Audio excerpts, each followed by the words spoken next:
Hello, my name is Brooks Holifield, and I taught for many years at the Candler School of Theology. My job is to moderate and to introduce, so let me introduce. Elizabeth Corrie taught at Candler, teaches at Candler. She focuses on youth education and on peace and justice topics, and she has a research interest in theories and practices of nonviolent strategies for social change. She also has serious interest in religious roots of much violence and of nonviolence. She has been active in international peacemaking initiatives in places as wide-ranging as Israel and Northern Ireland. Ott Marshall teaches Christian ethics and conflict transformation at Candler. Her interests include violence and peacemaking and ethical questions in literature and film. She's worked with the Refugee Resettlement Program of Church World Service and the United Methodist Committee on Relief, and she's written books on the theology of hope and Christian involvement in the public square. Yehezkel Landau is Associate Professor of Interfaith Relations and holder of the Abrahamic Partnerships Chair at Hartford Seminary in Connecticut. His work has been in the fields of interfaith education and Jewish-Arab peacemaking. During the 1980s, he directed an important Israeli peace movement, and he was the co-founder and co-director of the Open House Center for Jewish-Arab coexistence in Ramallah, Israel from 1991 to 2003. He's written and lectured on Christian-Muslim-Jewish relationships, and at Hartford he directs an interfaith training program for Jews and Muslims and Christians called Building Abrahamic Partnerships. Tom Key has served since 1995 as the executive director of Theatrical Outfit in Atlanta. He's been an administrator in the theater community and an accomplished actor performing in Atlanta and in many other places. He's given off-Broadway performances in New York. He's performed with the Atlanta Symphony Orchestra. He's acted as the Atlanta's Alliance Theater. He conceived and co-wrote the off-Broadway musical called Cotton Patch Gospel, quite a hit, and he has a long-standing interest in theater as a way of breaking down boundaries and creating a sense of community. We are fortunate to have this informed and experienced and insightful panel, and I will take a seat, and Tom will be the first presenter. Each person will present, and then we will discuss a while among ourselves before opening the discussion to the larger group. Thank you. I'm going to begin with Emily Dickinson. This world is not conclusion.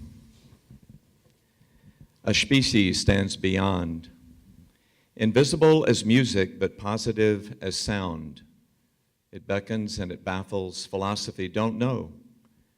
And through a riddle at the last, sagacity must go. To guess it puzzles scholars. To gain it may have been born contempt of generations. Crucifixion.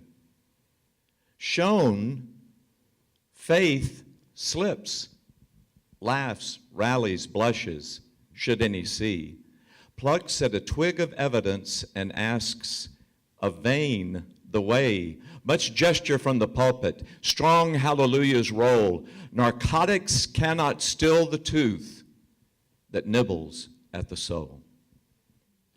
The trademark phrase of Theatrical Outfit is that we tell stories that stir the soul. The reason we do that is because of our vision that I mentioned, creating compassion one story at a time. I believe that America would not be America if it were not for the theater. It is not for nothing that the same ancient culture that gave us the idea by which we govern ourselves also gave us the theater as we know it. The reason I believe it is so powerful is because it is a language-based art form. That is, people gather in large numbers, and language is center stage without a religious, political, or special interest agenda. That is, when people come to Theatrical Outfit, we do not tell them how to vote. We do not tell them what is right or wrong, what is true or false. We begin with once upon a time and present a story of the human condition. And in comedy, and catharsis, and in wonder, we have an opportunity, at least for those couple of hours, for people from all kinds of backgrounds, to understand a new model of how to be together as human beings.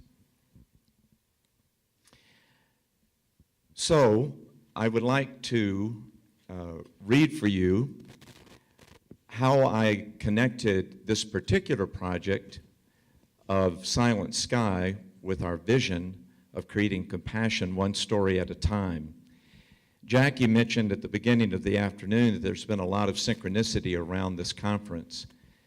And it was also mentioned in our keynote address about the contribution that Gary Gunnarsson has made. And he is the father of the playwright Lauren Gunnarsson of Silent Sky.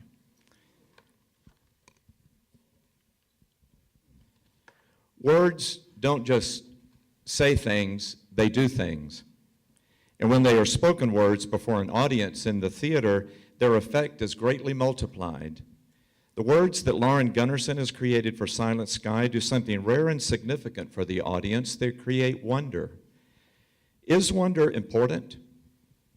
This is how former Secretary General of the United Nations, Dag Hammarskjöld, qualified its significance.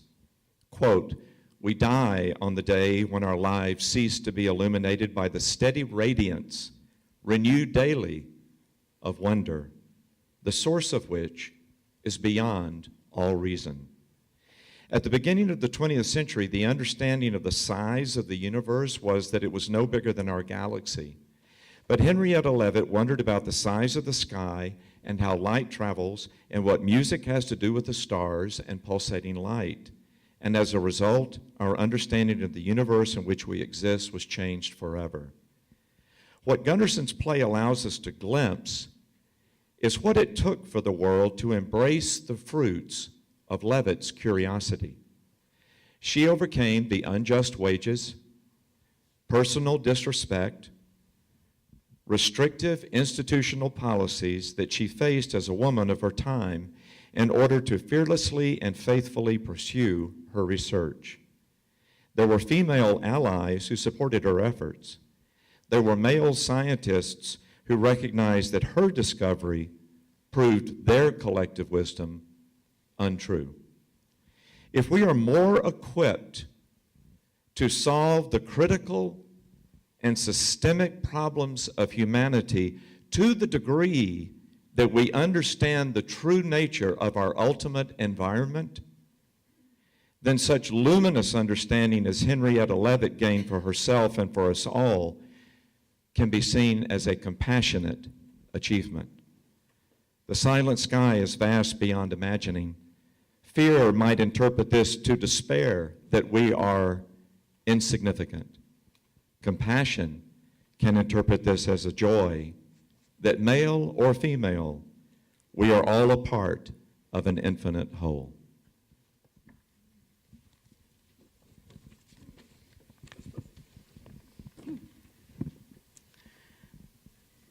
In deciding, when I was talking with my colleague Ellen about what we were going to talk about today, since we're both from Candler, we're sort of representing different pieces of it. And today I'm going to represent the Youth Theological Initiative, which is the program that I direct.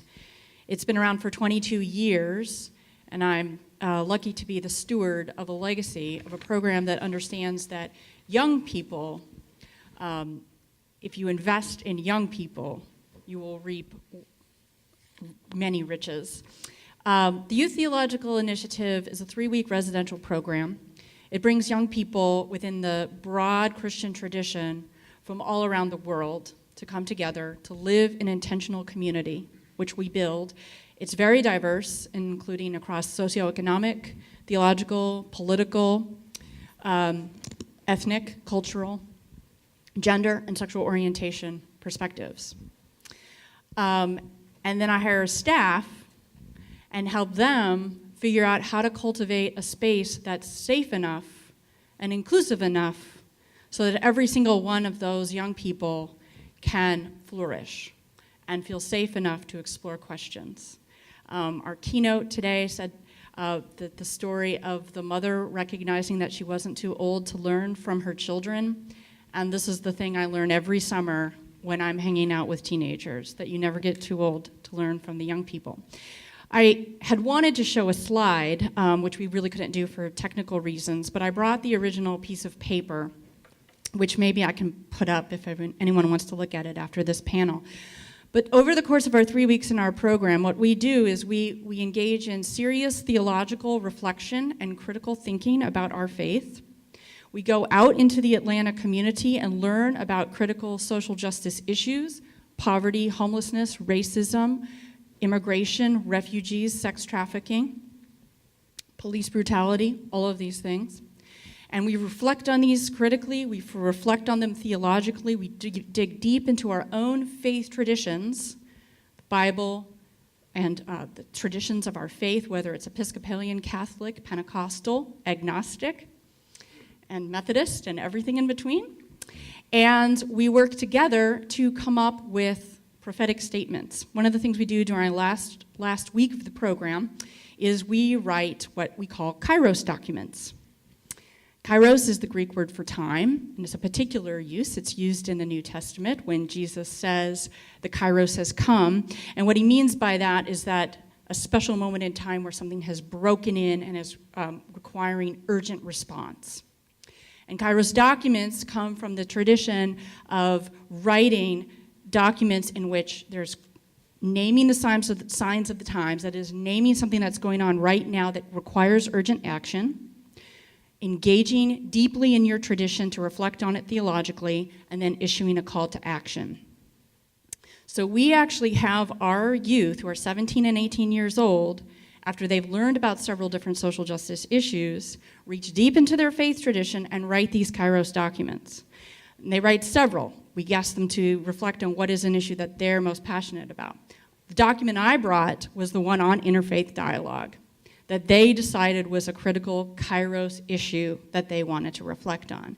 And they reflected on it, and what's interesting about that particular one is that was written by a young man from Zimbabwe who is Pentecostal, a young woman who grew up ethnically Jewish, lived in Israel and explored her Jewish roots more deeply, and then now identifies as interfaith and practices Buddhist meditation. And then a young man who identifies as an atheist, but is very articulate about his atheism, but goes to a UCC church. So those three happen to be the ones that wanted to write about interfaith dialogue, and it's brilliant because I actually came up with really solid theological and scriptural foundation for why Christians should engage in interfaith dialogue. So if you want to read that later. But I brought it because I was so proud of 17-year-olds and the mentors that work with them to be able to respond to that. The other thing I want to say is leading up to that, this doesn't come the first day when you're working with young people. This comes after 3 weeks of living together, making a safe space in which everyone can be who they really are and respect each other even in their disagreement. They go visit other they go to the synagogue, they go to the mosque, they go to the Hindu temple, they learn about other religious traditions. They also learn about the vast differences within the Christian faith and the importance of ecumenical conversations. And then all the other kinds of diversity in terms of social class and race and gender. One of the theological underpinnings for us comes from the Hebrew Bible scholar and theologian Walter Brueggemann in his book, The Prophetic Imagination.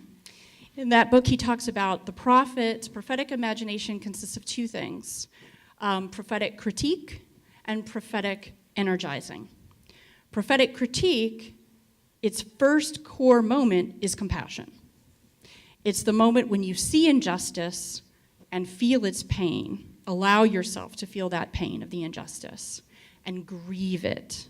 Give voice to that grief. But if you just stay in the prophetic critical moment, all you are is saying what's wrong. That does not provide prophetic imagination or a call to action. So the next move is prophetic energizing. And from the Christian tradition, and other religious traditions as well, but for us as Christians, we have a specific theological concept of hope. That is that God is calling us to something bigger, something more holistic, something around reconciliation and justice. And there's a vision there. It's called the kingdom of God. We have other words for that as well, the reign of God, the kingdom of God. But it's a vision, the peaceable kingdom, that enlivens us, that energizes us and makes us believe that change is possible, even if it can't happen in our own lifetime, but that it will happen in God's time. So that is one of the theological underpinnings, and that we try to teach our young people at the Youth Theological Initiative so that when they see the very many issues that need healing in this world, they can reach into their tradition and respond out of a faith and hope in God that change is possible and that they are called to be part of that change.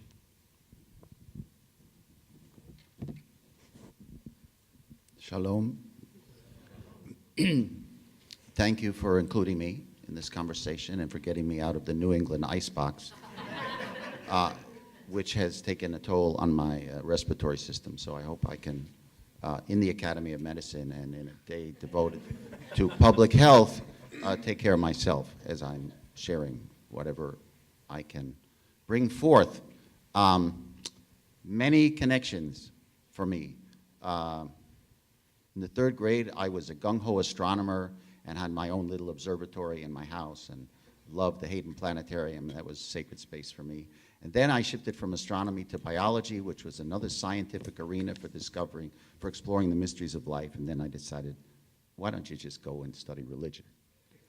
With not leaving science behind or empirical, observable evidence. So I call myself a faithful realist. I'm not an optimist. I'm not a pessimist. I'm a faithful realist, and I understand the shortcomings of the human condition, having studied both psychology and theology, education, and other things. And the two laboratories, which I will share little tidbits from today, have been open house in this mixed city in Israel-Palestine called Ramle, not Ramallah, north of Jerusalem, but between Jerusalem and Tel Aviv, and the Hartford Seminary program that I helped to create and that I direct called Building Abrahamic Partnerships. And they're both animated, soulfully, spiritedly energized by my belief, my conviction, that we need spiritual remedies for our social and political pathologies. One of my colleagues, mentors, friends, Wesley Arya Raja, ecumenical theologian, most recently a Drew, before that at the World Council of Churches, where I met him in Geneva. He's got a book that I use in my teaching called Not Without My Neighbor, and he said, interfaith engagement should be seen as a public health campaign and not an ambulance service. I could add, or a fire brigade. So the work I do combines the prophetic praxis of critiquing abuse of power, human rights violations in Israel-Palestine, in the United States, anywhere on earth, with the priestly practice of mediating forgiveness through sacrifice. That's what I think the job description of a priest, Kohen, Corrie, however she or he is called, is. And it's, I think peace efforts fail because they focus too much on the prophetic work of critiquing wrongs done and not offering healing alternatives. So both are necessary, I believe. So at Open House in Ramle, my colleagues and I, over 25 or so years, have tried to bring the Abrahamic sibling communities together to fulfill the promise in Genesis 12, through you all the families of the earth shall be blessed. That's as inclusive and non-discriminatory a promise, a vision that you'll find in any scripture. And so 3 families of the three of the Abrahamic faiths, a Jewish family that I married into, a Christian family, Christian Palestinian family, a Muslim Palestinian family, have worked to transform a symbolic house that was first the Palestinian Muslim family's home and then the Jewish family's home before and after 1948. They've tried to transform it into a center of healing and hope. I'll invite you to go to the website, friendsofopenhouse.org, and you'll see what's behind this laboratory. And if you know Sandy Tolan's book, The Lemon Tree, that gives the background. 2 families, 1 house standing for 2 peoples, 1 homeland. And there are 3 A's which form the pioneering peace praxis of this effort. Acknowledgement of harm done by your community toward another. Apology for the injustice, the harm inflicted, and making amends, not just lip service, but heart, soul, body service, rectification in Hebrew, tikkun, to really change the power dynamics and the possibilities for equality and reconciliation. So we have created their affirmative action programs for Arab Israelis, Palestinian Israelis, Christians and Muslims, as well as joint programs, including an annual summer camp for Jewish and Arab teens, and programs for adults and international delegations. You can see more on the website. It's an expression of a commitment to trickle up social transformation rather than waiting for the politicians to decide on some peace agreement that won't last very long, because the people haven't been prepared. So it has to be from the ground up. So both of these laboratories, Open House in Ramla, Hartford Seminary in Connecticut, are expressions of the ethos to think globally, act locally. So Open House has been open despite 2 intifadas, several wars since 1991. And it's produced a whole generation of peace ambassadors who are working in Israel and Palestine to transform the reality. Whether this will affect the elections on March 17th remains to be seen, but it's affected the relations, including the elections in the city of Ramla. So it's a slow process, but I think more authentic, and it does involve the priestly praxis of transforming fear to trust, anger to forgiveness, and grief to the compassion for others. And everybody is bereft. Everybody has lost loved ones and dignity and land and things that make them feel violated in their basic core humanity. So compassion can come out of shared grief. But enough already. How many people do we have to bury before grief shifts to compassion? There is an amazing group called the Bereaved Families Forum, which a friend of mine, Yitzhak Frankenthal, created, which has Israeli and Palestinian families who work to transform their loss into saving grace for everybody. At Hartford Seminary, where I started teaching in 2002, the program that I direct, Building Abrahamic Partnerships, is another micro-laboratory for Jews and Christians and Muslims from all over the world, including the Middle East, many conflict zones. We have an international peacemaking program that brings Christians and Muslims from different conflict zones to get healing wisdom that they can take back home. BAP, Building Abrahamic Partnerships, is a 1-week intensive total immersion in Jewish, Christian, Muslim relationships that has an academic dimension. It's a credit-bearing course, and it has an affective, emotional, and spiritual dimension that is lubricated by various methodologies. I'll just tell you one. You can go on the website, heartsem.edu, look at the syllabus. I can send you more information. There's a practice we call ouches and wows. Something irritates you, we have ground rules for compassionate dialogue rather than debate. Along the way, if somebody's irritated by something somebody says or does, she or he is invited to say ouch in real time, and that irritation is attended to immediately, unless it really deflects us from what we're dealing with, in which case it's parked for a short time. If somebody is delighted, amazed in a radically uplifting way, one is encouraged to say, wow, not too much commentary required for those. There are more intra-faith than interfaith ouches. When people speak imperialistically rather than in I language, we Christians believe, we Jews do this, and other co-religionists say, don't speak for me, please, use I language. The second methodology is a fishbowl, which is described in the book Cool Tools for Hot Topics. Yes? Yes. By Evelyn Wright and Ron Craybill, one of these little good books. And we have, over 3 days, Jews in an inner circle, then Christians, and then Muslims, answering one question with the other two faith communities listening in until their turn comes, and nobody interrupts the testimonies of up to 3 minutes with a timer. And the question is, what do you need to experience from the other two faith communities in order to trust them more?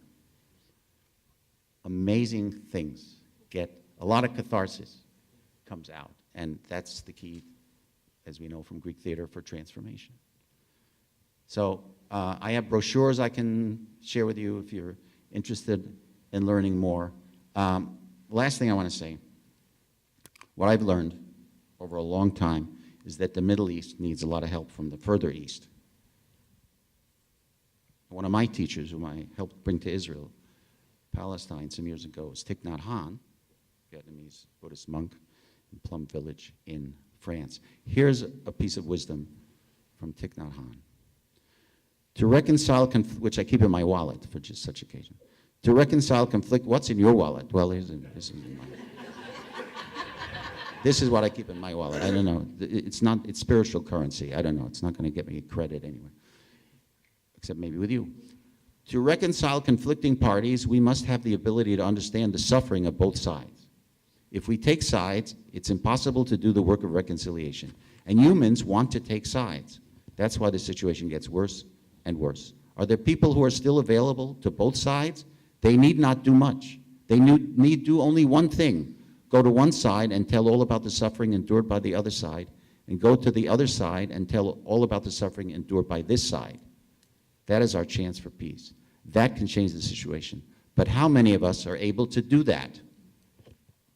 So the question is, do you have to be born with this kind of innate compassion, or can you be trained to develop greater empathy and fellow feeling? I'll leave that as an open question we can deal with later.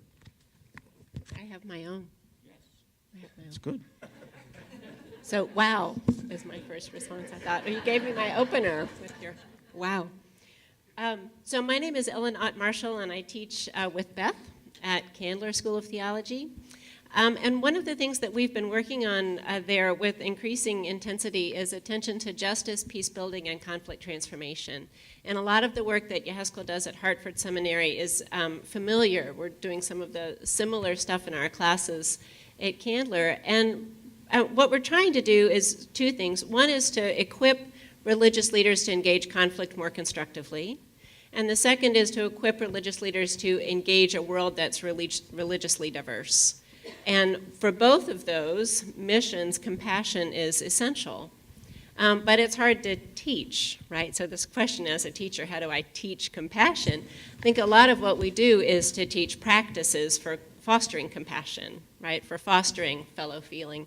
And a lot of them are some of the listening exercises that Yehezkel was describing, where so much of what you're trying to do spiritually, pedagogically, intellectually, is to try to recall and perceive the connectedness between people that we know is there, but that our various forms of division obscure from sight so easily.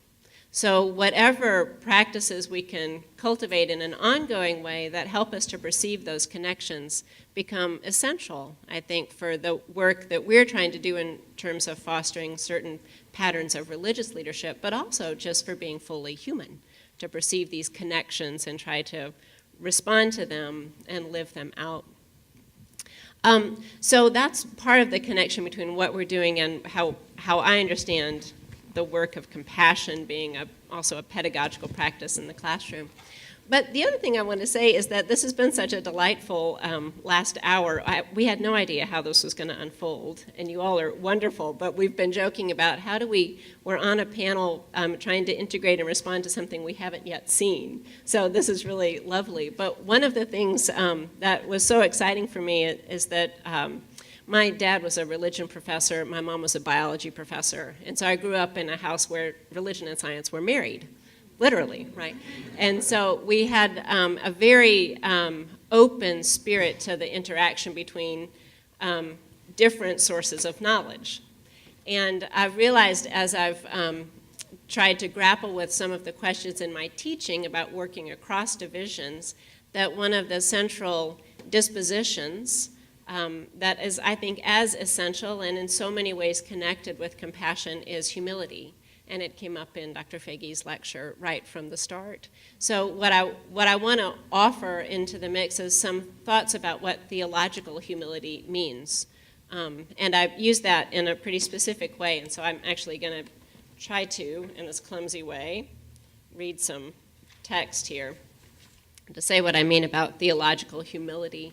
And I think theological humility is essential not only for multi-faith conversations, but for all kind of, any kind of turn when religion goes from a private faith practice into the public square. So how religion is communicating with public health, or how religion is participating in all kinds of interdisciplinary conversations. I think theological humility is essential. So what I mean is, I have three things in mind. That theological humility requires an admission of the limitations of knowledge and the partiality of perspective. That it requires explicit and deliberate hermeneutics, right? Practices of interpretation. We have to be plain about what we're doing, how we're interpreting a text or an experience. And the third is transparency about faith commitments and accountability to other sources of knowledge. So that's three features of a definition. Now, what does that actually look like? If we're thinking about practicing this, what does that look like? Well, first of all, admitting the limitations of our knowledge and the partiality of our perspective means that we no longer equate our interpretation of God's will with God's will. We make no claims to objective knowledge of God's will, but take responsibility for the subjective role in discernment. So God wants, that language, God wants, becomes, I believe that the fullest expression of God's love is. Right? It's a shift in language. God says becomes, in the case of a Christian, I think that Jesus' mandate to care for the poor means we must. This does not mean that we become thoroughly agnostic, although I always think a healthy dose of agnosticism is a good thing, or that we stop articulating and acting upon our discernment of God's will. But it does mean that we know that there is a difference between God's will and our discernment of it, and that we act and speak accordingly. The statement, "This is my interpretation of God's will," is always the starting point for critical reflection and for conversation. We tend to use it as sort of the last statement, and I think it's the first statement. It opens an inquiry, it opens a conversation. So we err, we make mistakes when we use such statements to rest on our laurels, right, as though that's the end of the conversation, or to end the conversation, to foreclose the dialogue.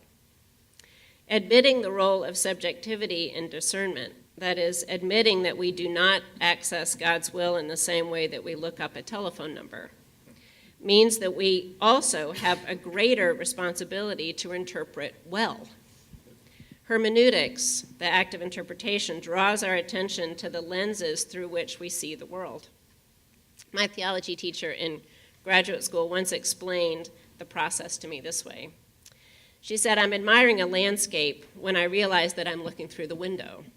So I begin to examine the window and the ways in which it shapes my view of the landscape." Hermeneutical practices, interpretation exercises, focus our attention on the process of our interpretation, making this process more deliberate and self-critical. This feature of theological humility, practicing hermeneutics, sounds like a series of questions. Why do you select this passage as authoritative over another? Why do you interpret that passage the way that you do? What are the commitments that you bring to the text? How does your understanding of God and your experience in this changing world inform one another? Turning these questions back on ourselves makes this a mutual inquiry rather than an inquisition. Right? Hermeneutics as a practice of theological humility sounds like an honest exchange between people who support each other's efforts to live faithfully. Thirdly, theological humility means being transparent about religious commitments and remaining accountable to other sources of knowledge as well. As a religious actor in a pluralistic space, I have to be transparent about my own convictions, and I must seek consonance between my convictions and the sources of knowledge other than my own religion. This feature of theological humility is particularly important because of the specter of religious authoritarianism. Right? Like other forms of authoritarianism, this one demands unquestioned obedience, dismisses all other sources of knowledge, and denies legitimacy to all other positions. Religious authoritarianism is antithetical to democratic discourse, for example. It enslaves individual conscience, it does violence to contrary religious and philosophical positions, and it facilitates violence against the people who hold those different views. We pave the way for religious authoritarianism whenever we insist that we alone know the will of God, that our knowledge of God's will is beyond the reach of critical inquiry, that God wills particular public policies over others, and that divine endorsement for that policy trumps any other considerations about it. Religious actors joining in collaborative public endeavors like peace building or the work of public health or multi-faith engagement and understanding for compassionate leadership have to do all of this without importing an external authority to which all other persons and views must be subject. But more than that, I think that religious actors must bring faith into these public, pluralistic, interdisciplinary spaces as one voice among many, one participant in the discussion. The other way to say this is that when entering the public square, faith needs to take a seat at the table and relinquish its claim to the podium. So I'm picking up, I want to think about something that Dr. Faggy mentioned early on about the importance of religion being a moral compass. I think that's true, but I also think that how religion is a moral compass and what the content, right, what the direction is, have to be interrogated really carefully. So I think it's possible for a religious actor to enter into these conversations in ways that are honest and caring and compassionate and humble, as opposed to dogmatic and authoritarian. So I think when religious actors participate with that spirit of mutuality and humility in their work, then the seeds for compassionate engagement and the kinds of practices of compassionate dialogue that Yehezkel is mentioning become more possible. Thank you. Thank each of you. It also occurs to me that science perhaps has its own moral compass insofar as the search for truth is a moral value deeply held in the scientific community. But I really wanted to turn our attention just, and this can be free-flowing after I impose a few questions. I want to come back to the image of silence in the play. And we saw silence in the play, silence as being imposed on, silence as imposed on Henrietta by a male culture in which she was not expected to have full voice. But also silence required for, the silence that was required for her to hear what the stars were saying.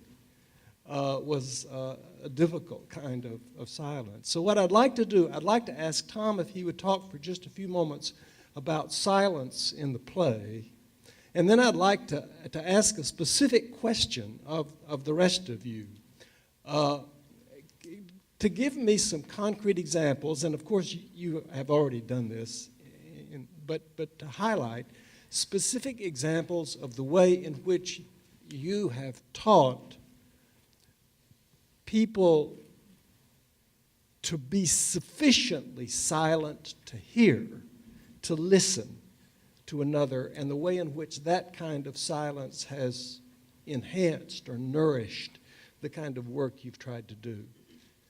But Tom, would you talk about, if it's not a contradiction in terms, talk about silence for a moment? Sure. I think about a quote from an Ursula Le Guin novel, "Only in silence comes the word," with a capital W. It's important to realize that Henrietta Leavitt was hard of hearing. And when she didn't want to listen, she could just take her hearing aid out. And I want to say something about the theater as a tool for silence and therefore participating in compassion as well as in the specific story. One of the great benefits of the theater is it is an occasion where we can agree to be silent. We're not always successful with people turning off their cell phones. There was a wonderful story of one of our subscribers who took their children to the home of St. Francis of Assisi, and they were doing a play about his life, and they let their 9-year-old son introduce the play. And because he had been used to attending Theatrical Outfit, he said to all the monks and sisters present, "Please turn off your cell phones before we begin." But as you were mentioning, how can we be compassionate for the suffering of others unless we understand their suffering? How can we understand the suffering of others if we don't listen to their stories? How can we listen to stories unless we are silent and attend to the other? I can think of one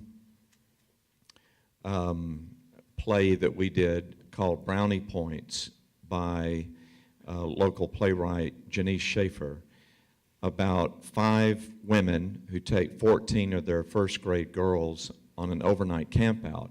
2 of the women are black, 1 is Jewish, and they go to a famously racist portion of Georgia for this overnight camp out. And the 2 black women are assigned all the cooking and cleaning. It's a very, very, very funny play, and it's a very, very, very provocative play.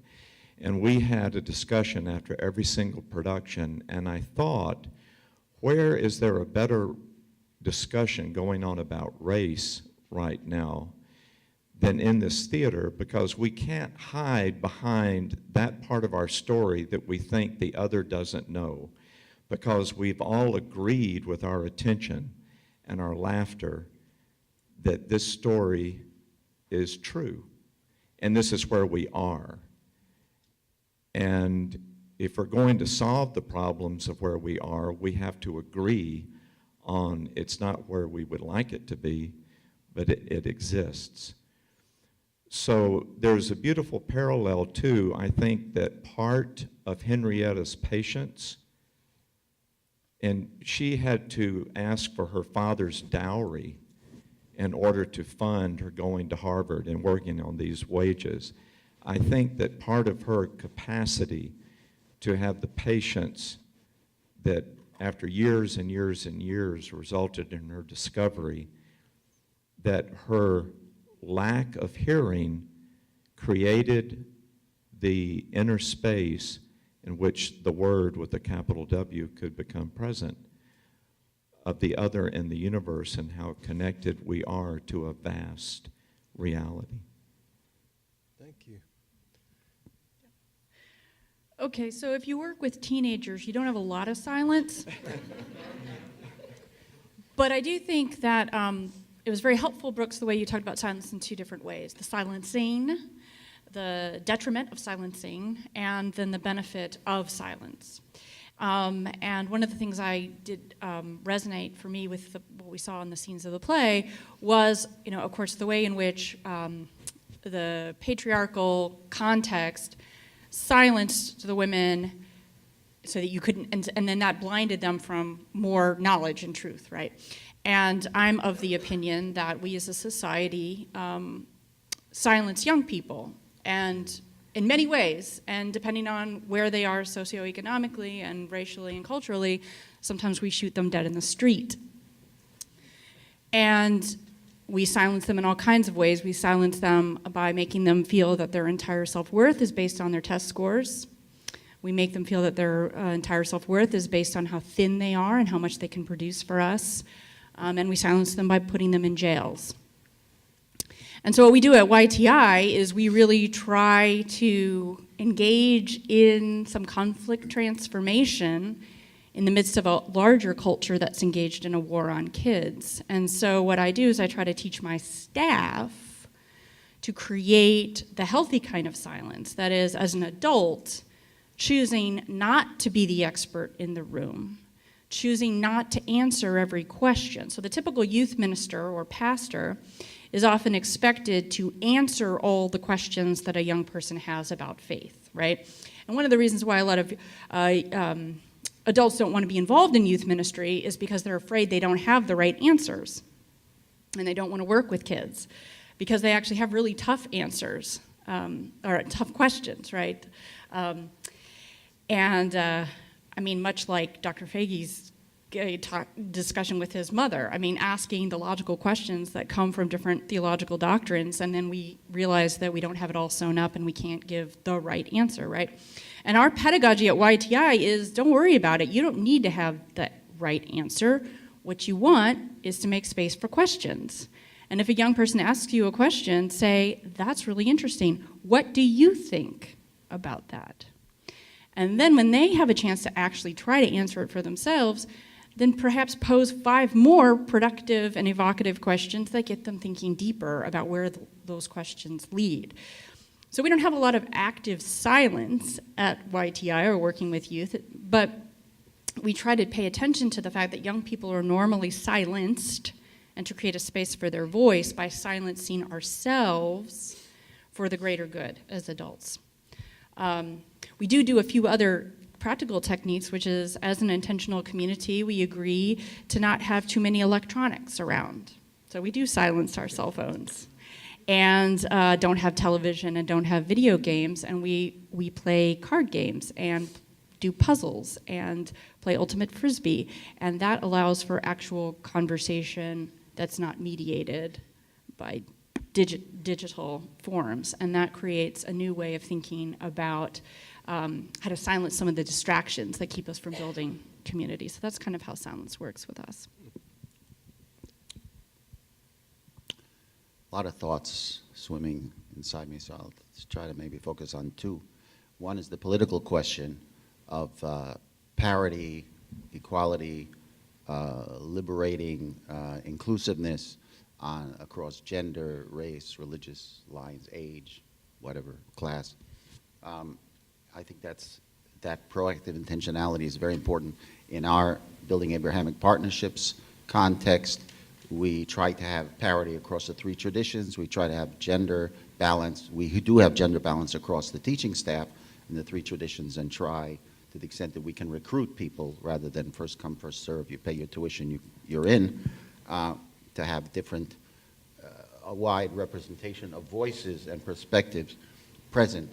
In terms of how words get interpreted, for good and for ill, I will tell you one short story, very dramatic incident for me. I'm just going to encapsulate it. A rabbi friend of mine in the room, male rabbi friend, got upset, really a super ouch for him, when an African-American woman minister from Bridgeport, Connecticut, used the word Zion. She was affiliated with AME Zion Church, and he said, you can't rip that word off from our experience. And she said, who are you to tell me what my experience is and how I name it? Well, and we had a critical mass of African Americans in that particular BAP cohort. This is Black History Month, so I want to lift that up. It's also the beginning of Lent, so we need to also repent of our blind spots, especially. So this was a blind spot for this rabbi friend. And there was an African-American man named Marcus Blackwell who said, listen, Rabbi David, you have to understand. You should understand. I want you to understand that when I look at you, I don't see you, first of all, as a Jew. I see you as a white man. And that's going to begin from there to define how we relate to each other. So we have to understand that there are explicit, ostensible vectors, factors in the room, like religion. In a seminary, religion is privileged, preferenced, but there are other social dynamics going on which leaders have to attend to. And so they're not blindsided, like when the race dimension trumps the religious one for 5 minutes or 10 minutes or a whole day. Okay. I mentioned Thich Nhat Hanh. So I try to incorporate in my spiritual practice also contemplative methods that are more associated with the Far East and the Middle East, but of course we all have mystical praxis in our tradition, including Jews. Now, Jews are not, I don't know about innately, we are not conditioned to value silence.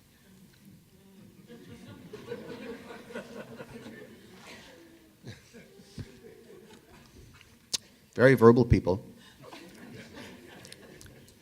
We love texts, we love words, words upon words upon words. We schlep libraries all over the place. Mine's gone back and forth to Israel. It's really, I know, I should invest in a Kindle and it would save me a lot. But I'm so 20th century, I'm just a bibliophile. I love books. Anyway, so the closest, the book of books, the Hebrew scriptures for me, comes to the wisdom of Zen Buddhism is in 1 Kings 19. When the prophet Elijah, is running away from the death sentence of Jezebel, the Phoenician queen. He's just slaughtered hundreds of her prophets there up in Haifa. So he's running for his life, and he goes back to the same holy mountain where the 10 utterances, the 10 statements, all in words, the so-called 10 commandments, were revealed. The moral code and theological code for humanity. And that's very important. So he gets the counter revelation. First he has the sound and light show, the fire and the thunder and the earthquake, and God's presence isn't in all of these noisy phenomena. And then the revelation comes in something that is usually mistranslated in English Bibles as the still small voice. That's not what the Hebrew says. Kol demamad daka is better rendered in English as the subtle voice of muteness. So, what is the sound of one hand clapping? What is the sound of muteness speaking, subtly or otherwise? It's a humbling realization, right? Yes, it should shut us up.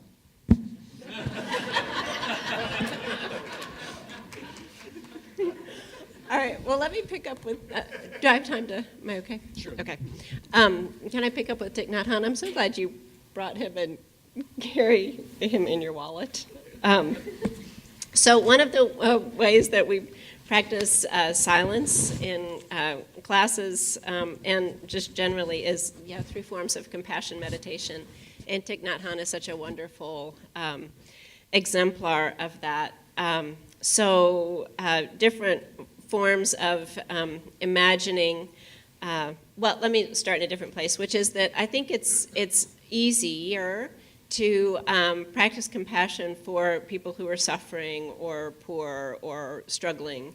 And it's harder, I think, to practice compassion for people who make us so angry or our opponents. That's why some of the intra-faith conversations are so much more difficult. I think the people in our own traditions who just offend us or infuriate us. So, but Thich Nhat Hanh leads in lots of compassion meditation practices of imagining this person with whom you're in disagreement or the person who has offended you to the core, and imagining that person flooded with light, or as a child, a 5-year-old child, but it's a whole long and ongoing work of imagination in silence to extend this kind of fellow feeling or compassion toward this other person. So forms of meditation would be central, I think. The other thing, just a simple form of silence that's so crucial for cultivating compassion and also dealing with conflict constructively is breathing. Because one of the first things that happens to us when we're feeling somehow under threat is that we start shutting down in all kinds of ways. We can't remain open to a new idea. We're just feel vulnerable, and so we shut down.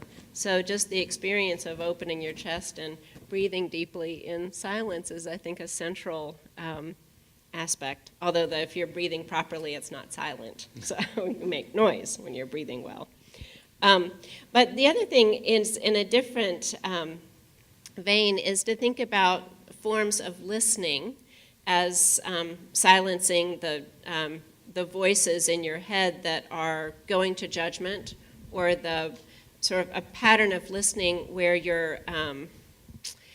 what you're listening for is the weakness in the other person's argument, right? Waiting to jump in.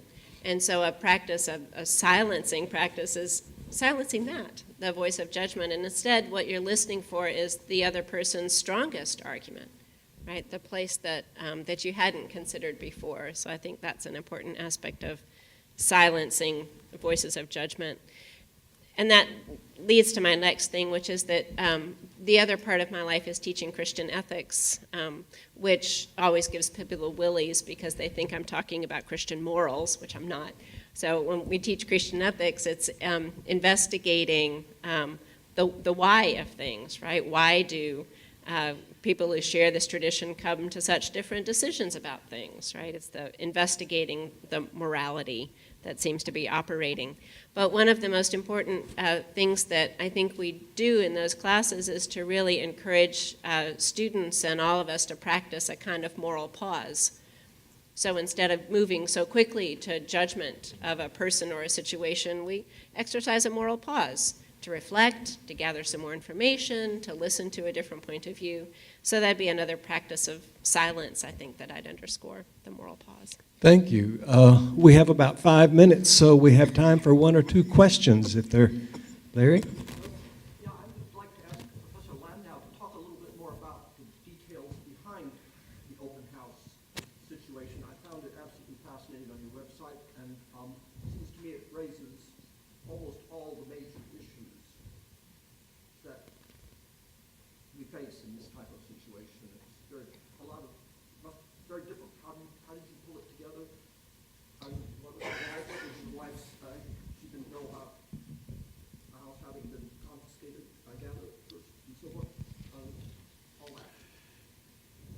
Well, I invite people to go to the website or to read Sandy Toland's book, because I can't do justice to it in just a short time. But my former wife, Dalia, who grew up in that house, was told that the Arabs had run away and that the Israeli government had just taken over these empty refugee homes, and she discovered later that they'd been expelled from Ramla and Lida and other places. And about half the 750,000 Palestinian refugees had been forcibly evacuated in a war of survival. So I don't use terms like ethnic cleansing. A survival ethic took over, which doesn't justify anything. It just tries to, for me, to have compassion for people who did wrong, to create my country, my adopted country.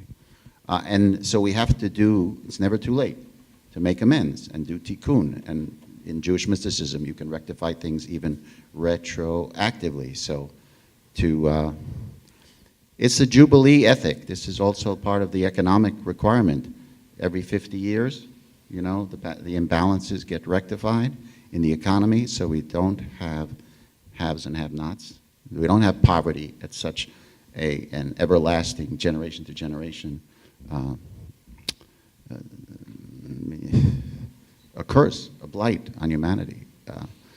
So it's time for the Palestinians to come home to Palestine, but not at the expense of the Jews who have been empowered to come home. So that's the essential moral imperative behind this project, is to tell the stories honestly, self-critically, and not to let the two propaganda machines and the blame game destroy any chance for our children and grandchildren to enjoy justice and peace. So that's all I'm going to say right now. Thank you. Is there another question? Oh, in the back? Okay. Given the crisis in the Middle East and jihadis, how do you see compassion integrating itself into that conflict in the midst of everybody really wanting violence and war?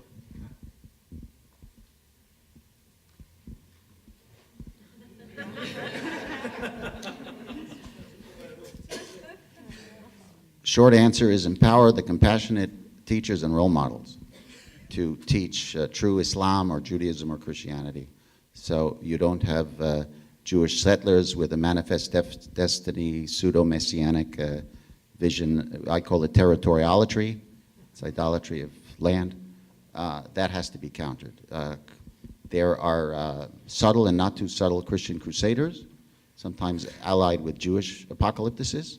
That has to be countered. And Islamic apocalypticists also who think the cosmic ends justify murderous means. This is all vile perversion of everything our sacred texts call us to be and do. And so one of the things is getting, redeeming, healing stories into the media. The media is a serious part of our problem because these, and the ISIS people know this. Gosh, they are really experts at terrorizing people through these videos. That's their aim. So how do we use the media more effectively and compassionately? I'll just put that out there because this is really important, and it challenges a certain commercial ethos in terms of what sells. So I would like whoever was head of Merck, okay, is this person still alive? The one who gave out the 1 billion vaccines? That person still around? Yes. Still working at Merck or retired from Merck? Retired. That person should be the media czar for the United States.